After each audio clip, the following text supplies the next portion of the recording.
This video contains theories about possible explanations for the origins of children television shows and more. Any material used in this video is for educational and reviewing purposes under fair usage. No copyright infringement intended. Growing up, my childhood was jacked up with awesome TV shows. And for every children's television show, there's usually a theory for why the show exists and what it could be based on. Some theories are clever and fun to wonder about. Others are eerily convenient and make a lot of sense. And today, I'm going to count down my favorite cartoon conspiracy theories. Just a reminder that these are just theories.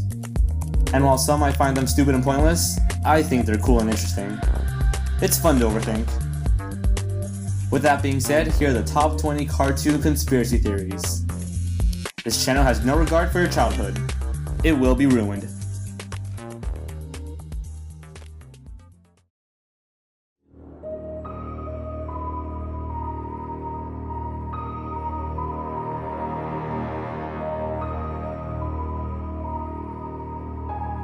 Number 20.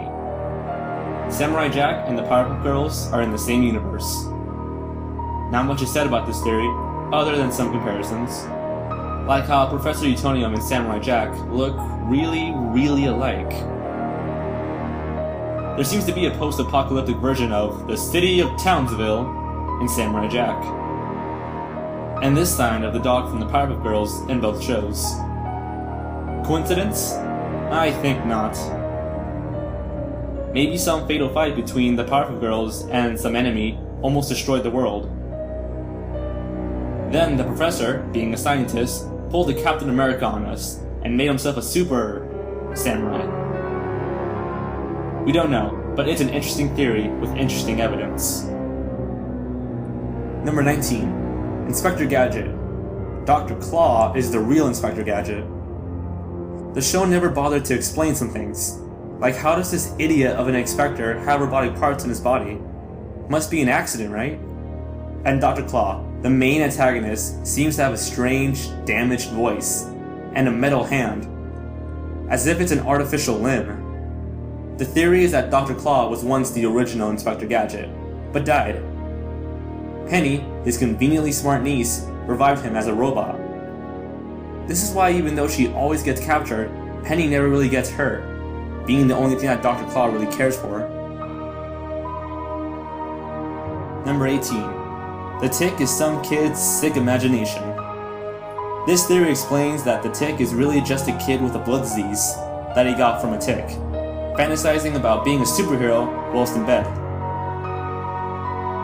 The Idea Men are really the action figures he was stuck playing with. The plant-based villain, Alcide, could be based on the plants he sees from his outside window.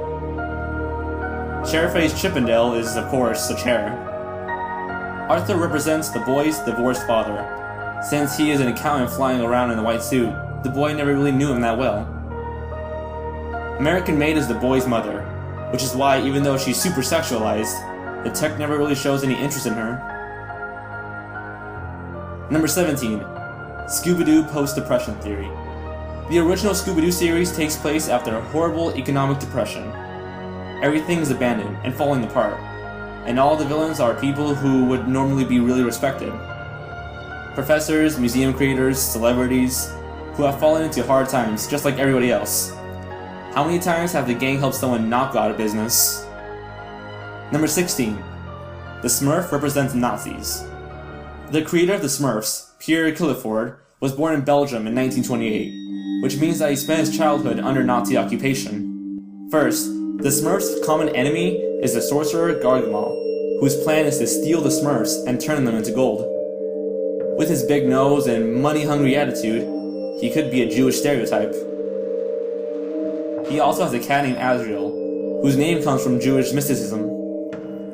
The Smurfs are also seen wearing all white, representing the clothing of KKK members, except for Papa Smurf, who wears red, just like the KKK leaders would wear.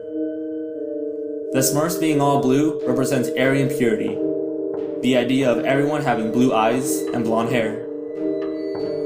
Number 15. The Recess Conspiracy Theory. This theory details the deaths of all the children, and how their spirits still linger and play in the playground of 3rd Street School. One of the more longer theories that I won't be getting too into, it's definitely a creepy one that you should check out. The link for it will be down in the description below. Pretty much, all the kids died in different ways, and now their resting place is the playground. Number 14. Dora the Explorer has Down syndrome. Dora suffers from hydrocephalus, a condition that causes her head to be larger than usual. She talks more loudly than others, a common trait for kids with Down syndrome. Boots is Dora's guide animal that helps protect her when she is wandering off. The yellow bracelet that Dora is seen wearing is actually a medical alert bracelet that tracks wandering children, just in case they get lost. Oh man! Number 13. Donald Duck suffers from post-traumatic stress disorder. This theory explains why Donald has a high temper and anger issues.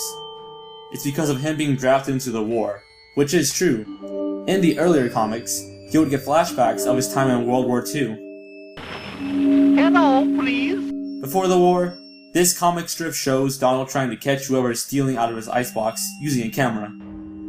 After the war, in a comic strip with the recycled story, he instead goes apeshit on his nephews. In order to prove that Donald is sleepwalking and stealing out of his own icebox, his nephews set up firecrackers to wake him up. Suddenly, Donald gets an extreme World War II flashback.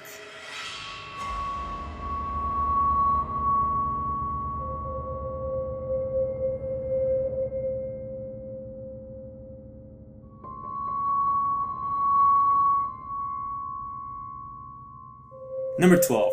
The Fairly OddParents. Cosmo and Wanda represent antidepressants. Cosmo and Wanda are metaphors for Zoloft and Prozac. They're there when Timmy's problems start showing up. They're there only for as long as he needs them. It must be secret. And when Timmy misuses their quote-unquote magic, there are some consequences. Number 11. Adventure Time. The post-apocalyptic theory. Adventure Time takes place in a post-apocalyptic setting, as revealed by its creator. 1,000 years after the Mushroom War, new life appears and mutations cause new creatures. In fact, Finn is the last human on Earth, and Marceline the Vampire Queen and the Ice King are survivors of the Mushroom War. Broken pieces of cars, buildings, and other indications of civilization can be seen throughout the show, most notably the broken missiles in the opening sequence. The Earth is also shown to have a huge chunk of it missing. In one of the newer episodes, titled I Remember You, a flashback is shown of a world completely destroyed when Marceline was just a kid, being taken care of by the Ice King. Number 10. Powerpuff Girls, the imaginary theory. What if the Powerpuff Girls never had superpowers? They were just pretending all along. After all, they are just little girls. This theory believes that Blossom, Bubbles, and Buttercup are just regular kindergartners. Mojo Jojo is actually their older stepbrother, who is sexually interested in them. Fuzzy Lumpkins is a strange neighbor who plays pranks on the girls. The Gang Green Gang are a group of normal, ordinary teenagers, the big kids around the block, who would play pretend with the girls and went along with their heroic imaginations. Him is the girl's uncle, the brother of Professor Utonium. The reason he's evil is because he's homosexual, and the professor was really against that, saying that homosexuality is the devil's work and that he's evil. The professor would never call him by his real first name, and simply told the girls to stay away from him. Finally, the mayor is the girl's grandpa, and he would play along with the Powerpuff Girls, calling them for help and thanking them for their imaginary heroic efforts. Number 9. Courage the Cowardly Dog. The show is all from Courage's point of view.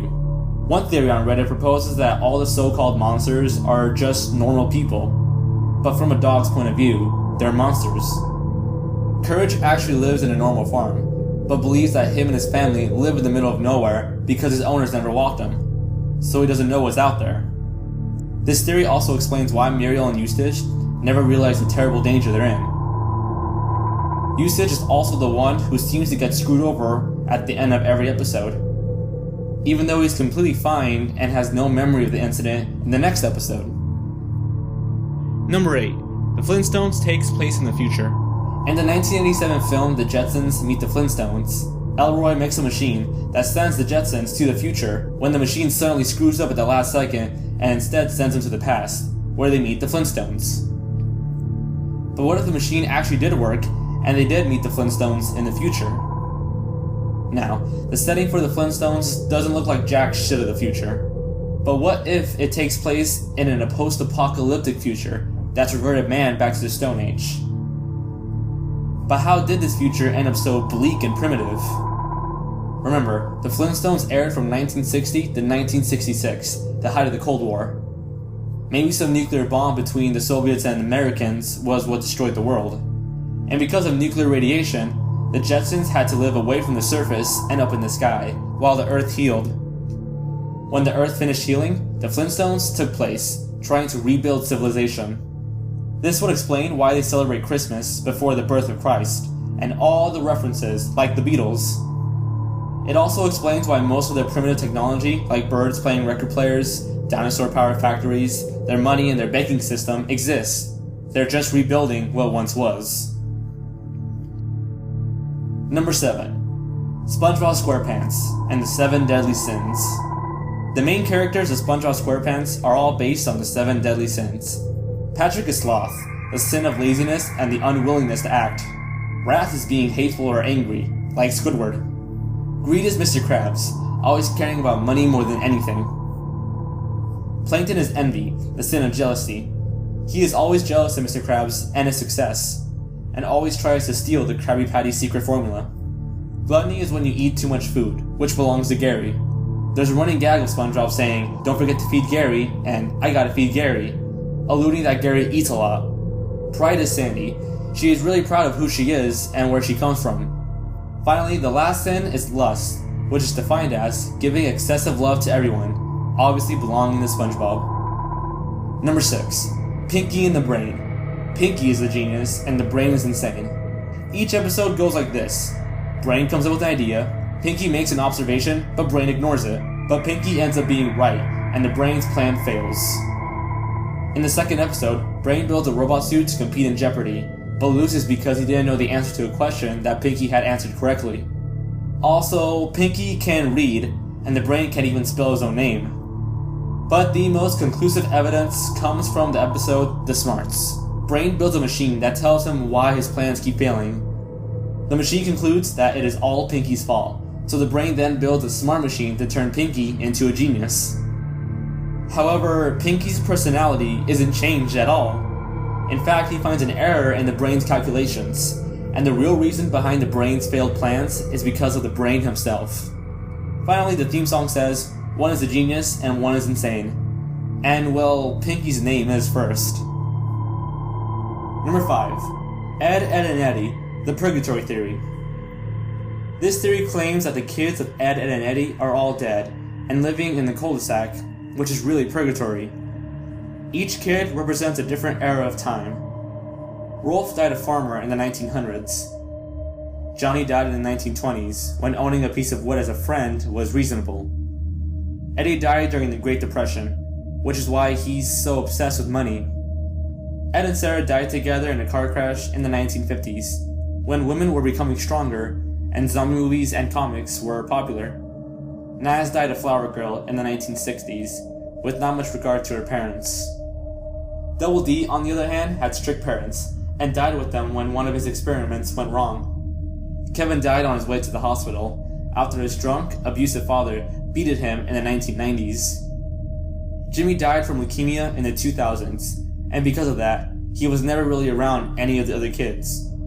The Canker sisters are demons, sent from hell to torture the lost souls of the kids who never made it to heaven. Which is why they possess seemingly impossible abilities, like being able to pop up anywhere and growing in size. Number 4. The Rugrats are all figments of Angelica's imagination.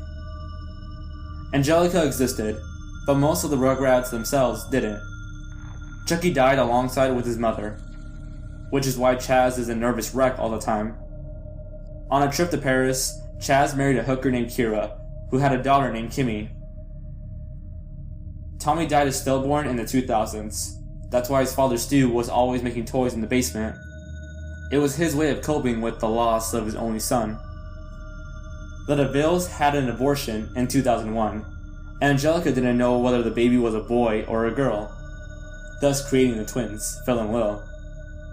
And all grown up, Angelica was a schizophrenic and addicted to acid. The acid would bring back her memories of the infants she imagined. Angelica's real mom died of an overdose when Angelica was born, and Drew married a gold-digging whore whom Angelica idolized, believing she was her real mom. However, Angelica had an idea of what her mom really looked like from this doll she would always carry around. Angelica died of an overdose when she was 15, following in her mother's footsteps. The only two children who actually existed were Dill and Susie. Angelica would frequently hit Dill, causing his head to deform and him to suffer brain damage. Susie was Angelica's only friend growing up, and was entertained by her stories of how she came up with the babies. When Angelica died, Susie created the show Rugrats, based off of Angelica's imaginations.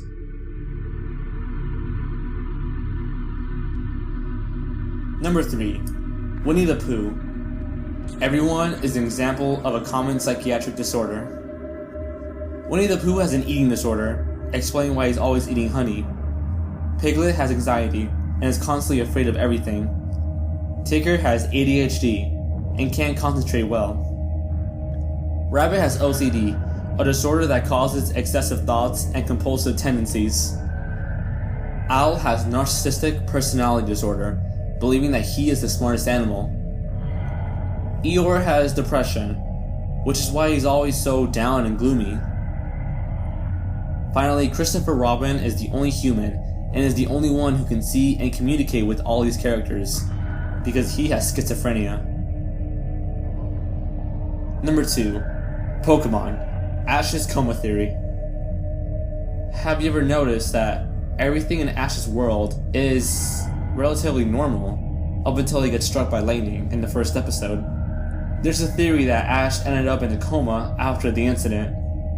This would explain why he's always 10 years old, why even though he travels long distances, he never travels by bike, having developed a fear of them, why there are Nurse Joys and Officer Jennys everywhere. They were at Ash's hometown, and are his way of making him feel safe, and why, despite placing high in Pokemon leagues and conquering the Battle Frontier, whenever Ash enters a new region, no one has heard of him. It also explains why all of Ash's fascinating adventures can happen without him getting in any serious trouble or getting hurt. All of the main characters represent a different aspect of his life, and it's up to Ash to come to grips with what has really happened to him. And the number one biggest cartoon conspiracy theory is subliminal messages. Rewatching some of my favorite cartoons, I never noticed any of the dirty jokes in them. Like how Rocco from Rocco's Modern Life worked in a hotline, or when SpongeBob made a prison rape joke. Look, doubloons! Don't drop them! But it even goes deeper than that. Conspiracy theorists have long believed that the Illuminati are the ones behind the September 11th attacks, and have foreshadowed it in our television programs. While it is true that our brain can process thoughts unconsciously, are our cartoons being riddled with subliminal sexual messages? While this conspiracy theory doesn't explain the cartoon's origin, or isn't downright believable, it ties every cartoon together and involves something much, much bigger.